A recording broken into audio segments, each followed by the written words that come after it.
Don't forget to like the video, share your thoughts in the comments, and subscribe to stay updated with our latest stories. The rain was relentless that night, a steady drumming against the roof, turning the streets into glistening rivers of reflected light. I had always found something soothing about the sound of rain, the way it blurred the edges of the world and made everything feel quieter, more intimate. But that night, the rain felt different, like a backdrop to something I wasn't prepared for.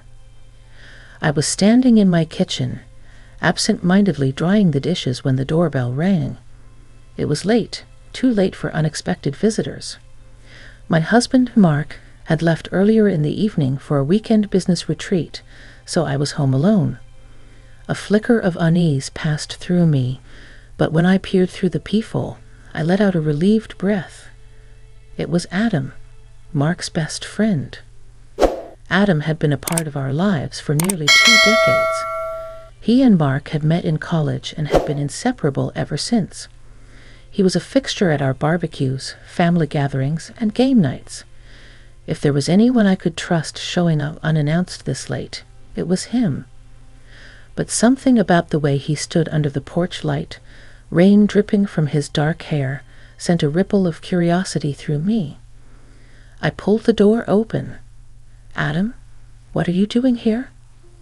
His expression was guarded, but his blue eyes flickered with something I couldn't quite place. "I didn't mean to just drop by," he said, shoving his hands into the pockets of his damp jacket. "But I was driving home and—" He trailed off, his jaw tightening. "I needed to talk to someone." There was an unfamiliar weight to his voice, something uncharacteristically vulnerable. Adam was usually the life of the party, the guy with the quick jokes, the easy charm. Seeing him like this, uncertain and hesitant, made me uneasy. "Come in," I said, stepping aside. He hesitated for just a second before stepping inside.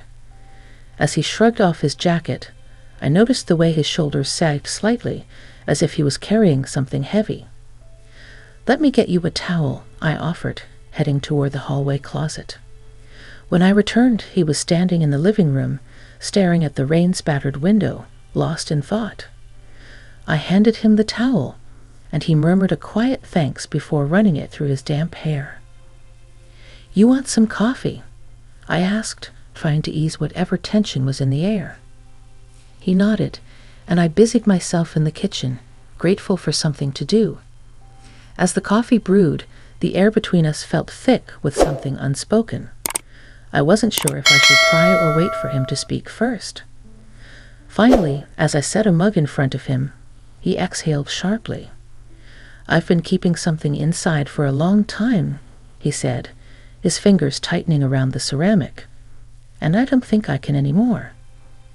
I sat across from him, my stomach tightening. "What is it?" He hesitated, staring into his coffee like it held the answers he was searching for. Then, in a quiet, almost broken voice, he said, "I'm in love with you, Claire." The words settled between us like a thunderclap, even though the only sound in the room was the rain. I blinked, my breath catching in my throat. Of all the things I had expected him to say, this wasn't one of them. For a moment, I thought maybe I had misheard him, that maybe the storm outside had distorted his words, but the way he looked at me, raw, unguarded, left no room for misinterpretation. "Adam," I started, but I didn't even know what I meant to say. "I know," he cut in, shaking his head. "I know how this sounds. I know what this means. But I can't pretend anymore." I felt the heat rise to my face, a mix of shock and something else, something I didn't want to name. Adam had always been Mark's best friend. He had always been my friend, too. But I had never considered, had never even allowed myself to consider, anything beyond that. "You've been drinking," I said, searching for some kind of explanation. He let out a humorless laugh. "No, I wish I could blame it on that. I wish this was something I could shrug off tomorrow, but it's not. It's real, Claire. I swallowed hard, my fingers gripping the edge of the table. Adam, you can't say things like that. I have to, he said, leaning forward. Because it's the truth. And I don't expect anything from you. I swear I don't. But I needed you to know, because pretending doesn't make it any less real. I shook my head, my pulse pounding in my ears. This was too much. Too sudden. My marriage wasn't perfect, but Mark and I had built a life together. We had history, memories, a foundation. Adam's confession threatened to shake all of that. I took a deep breath. I don't know what you expect me to say. Don't expect anything, he admitted. But I couldn't keep it in anymore. The air between us was charged, heavy with something unsaid. I could see the longing in his eyes, the quiet desperation of someone who had held onto something for too long. And in that moment, I felt something stir inside me, an echo of a feeling I hadn't let myself acknowledge before. But acknowledging it would change everything. And I wasn't sure I was ready for that. The silence between us stretched, thick and unyielding. The only sound was the rhythmic ticking of the wall clock and the rain, still relentless against the windows. I felt as if the air had been sucked out of the room, my mind scrambling to process what Adam had just confessed. I shouldn't have said anything, he muttered, rubbing a hand over his face. I've probably ruined everything. I shook my head slowly, though I wasn't even sure what I was denying. His words, the truth behind them, or the effect they were having on me. My heart was pounding so hard it felt like it might break through my ribs. No, I whispered. You haven't ruined anything. His gaze snapped up, searching my face. Then say something. Anything. I swallowed, feeling the weight of the moment pressing down on me. Adam, you're my husband's best friend. You've been in our lives for so long. I never thought you felt this way. He let out a low, humorless chuckle. That's because I never let you see it. I buried it. For years. Do you know how hard that's been? His voice was quiet but full of emotion, his fingers gripping the coffee mug like it was the only thing keeping him steady. I had no idea how to respond. My instinct was to tell him he was wrong, that what he felt was misplaced, but that would be a lie. I had seen the way he looked at me sometimes, longer than necessary, as if he were memorizing me. I had just never allowed myself to question it. I exhaled slowly. Adam, I love Mark. I know. He smiled faintly, but it didn't reach his eyes. That's why I never said anything. That's why I told myself I could live with it. But lately, Claire, I don't know. It's getting harder. I pressed my fingers to my temple, trying to think clearly. Why now? Why tell me tonight? He hesitated, then sighed. Because I saw you at the grocery store earlier today. You were laughing at something the cashier said, and for just a second you looked so happy. And I thought to myself, what if that had been my life? What if I had told her sooner? I felt something tighten in my chest. Adam, I whispered. He gave me a sad smile. I know it's selfish, and I don't expect you to feel the same way. But I couldn't keep pretending anymore. I needed you to know. I stared at him, my emotions warring inside me. Part of me wanted to shut this down, to tell him we could never talk about this again. But another part of me, the part that was buried deep, the part I never acknowledged, felt something stir. A memory surfaced, unbidden.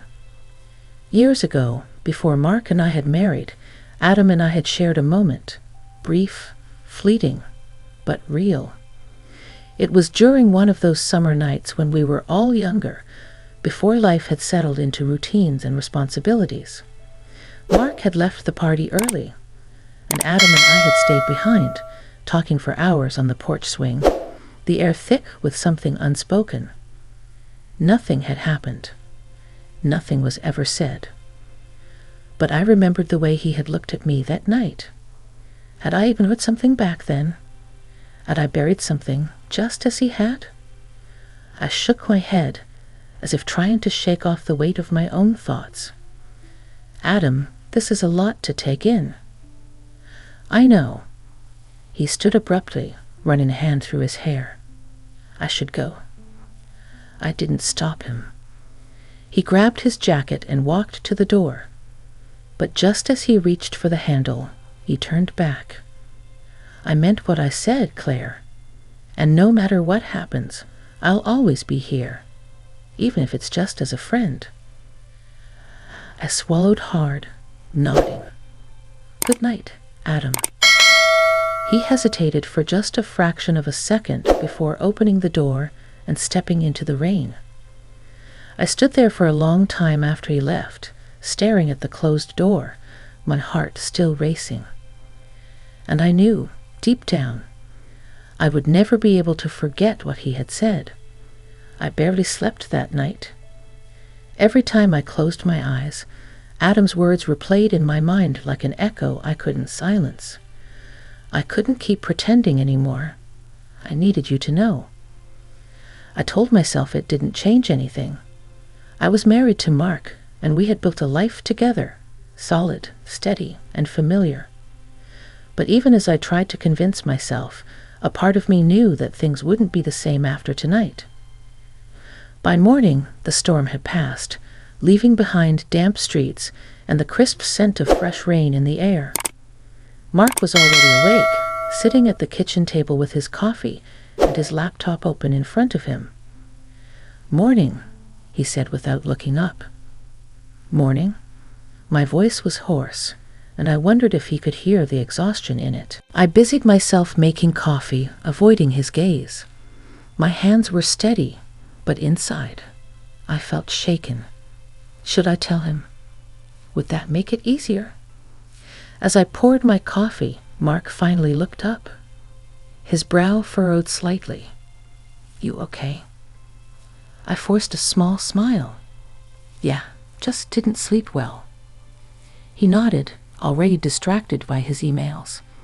It was so typical, so routine, and yet, for the first time, it felt like there was a wall between us, one that hadn't been there before. And I hated that. I spent the rest of the day trying to push Adam's confession to the back of my mind. I ran errands, answered emails, even called a friend just to hear a familiar voice. But no matter what I did, my thoughts kept drifting back to last night, the way Adam had looked at me, the weight in his voice, the way my heart had reacted to spite myself. By late afternoon, I knew I couldn't avoid it any longer. I grabbed my phone and hesitated for a long moment before finally typing a message. "Me? Can we talk?" The 3 little dots appeared immediately. Then his reply came. "Adam, of course. When and where?" I stared at the screen, my stomach twisting. Meeting him felt like crossing a line, but I also knew I couldn't leave things unresolved. "Me? The park? 6 p.m. "Adam, I'll be there." The park was quiet when I arrived. The rain had left the air cool and crisp, the grass still damp beneath my shoes. I spotted Adam near a bench, his hands stuffed in his pockets, his expression unreadable. As I approached, he offered a small, tentative smile. Hey. I sat down beside him, keeping a careful distance between us. For a moment, neither of us spoke. The silence stretched, heavy and uncertain. Then I took a deep breath. "Adam, I don't know what to say." He nodded, his gaze fixed on the small pond in front of us. "I get it." I looked down at my hands. "You caught me off guard last night. I mean, I had no idea. I never wanted you to." He let out a quiet sigh. "I never planned to say anything, Claire. But when I did, it felt like I could finally breathe after years of holding it in." I turned toward him, searching his face. "Why now, though? Why not before Mark and I got married? Why not when it could have made a difference?" His lips pressed into a thin line. "Because back then, I thought I could handle it. I thought I could be your friend and nothing more. But over time, it got harder. And lately, I don't know. Maybe it's selfish, but I couldn't keep pretending." I closed my eyes for a moment. "You know this changes things, right?" He nodded. "I know." I swallowed the lump in my throat. "Adam, I love my husband." He exhaled softly. "I know. And I can't. I won't do anything to hurt him." He gave me a sad smile. "I'd never ask you to." I looked away, my heart heavy. "Then where does that leave us?" He was quiet for a long time before finally speaking. "That's up to you, Claire." I wanted to tell him that nothing had changed, that we could go back to the way things were before. But deep down, I knew that was a lie. Because something had changed. I wasn't sure what it meant yet, but I knew that after tonight, I would never look at Adam the same way again. And that terrified me. I drove home in silence, the weight of the conversation with Adam pressing on my chest like a heavy stone. My mind was a whirlwind of emotions, guilt, sadness, and something else I wasn't ready to name. I had spent years thinking I knew where I stood in my life, in my marriage, in my friendships. But tonight had shaken the foundation of everything I thought was certain.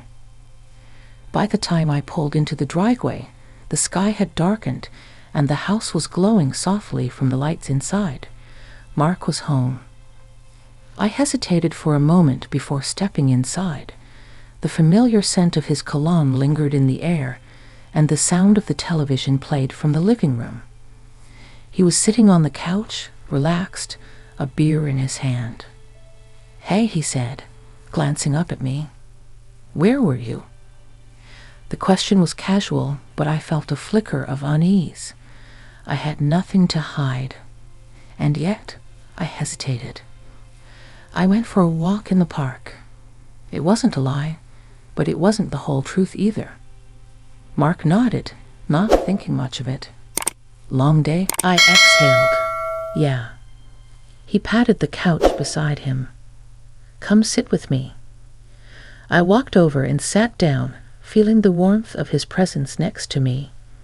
For a moment, we just sat there, the sound of the TV filling the space between us. And that's when it hit me.